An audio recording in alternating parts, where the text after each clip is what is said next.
আগে জমি জমা নিয়ে আমার সমস্যা হয়েছিল। এই সমস্যাতে আমি কোর্টে মামলা করছি দিগনাগঞ্জ আদালতে। তারপরে আপনার কালকে আইসা ওরা আমার বিকালে আমি আসার পরে বাসায় আসছি প্রথম একটা পাশামামিক ঝগড়া হয়েছে। ঝগড়ার পরে ওর ছেলের আইনা ডাইকা তাম্বির রে তাহের কাজী তাম্বির আমরা বলছে আমার ছেলে আসলে তোর নদীতে কাটটা বাসায় দিব আজকে।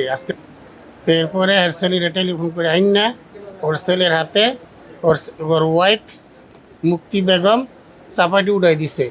উড়াই দেওয়ার পরে দৌড়ে আইসে আমার এলোপাতলি কোবাইয়া তারপরে আমার ফালাই দিছে এবং মেজো ভাই সবুজ কাজী আইসা আমার দোস্ত করে আরও 2টা কোপ দিছে। আমার এইখানে একটা কোপ, এইখানে একটা কোপ। প্রথম মাথায় 3টা কোপ দিয়েছিল, 3 রকম আমি হাতে সামালানোর পরে প্রথম কোপটা এদিক দিয়ে গিয়ে লেগে আমার হাতটা শেষ। তার দ্বিতীয় কোপ এই দিক দিয়ে লাগে এবং 3 নম্বর কোপে আমার এই আঙ্গুল চলে যায়।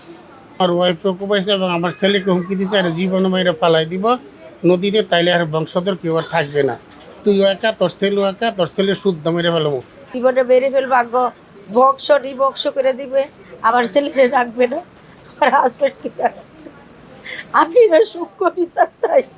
আমার অবুঝ ছেলে, এই ছেলেরে বলে হামলা দিবে, আমার ছেলের হাত কয় কেটে ফেলবে, আমার ছেলেরে বলে জীবনে মেরে ফেলবে, আমার স্বামীকে বলে জীবনে মেরে ফেলবে। আমার বাড়িতে এসে একা, আমার স্বামীর কোনো ভাই ব্রাদার নাই, বাড়িতে প্রায় হামলা দেয়।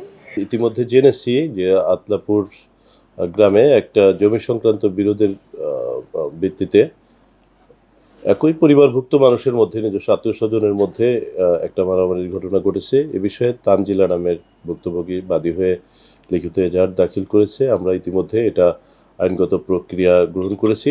আসামিদের গ্রেপ্তারের প্রক্রিয়া অব্যাহত আছে, হয়তো অচিরেই আসামিরা গ্রেপ্তার হবে এবং আইনের আওতায় আসবে।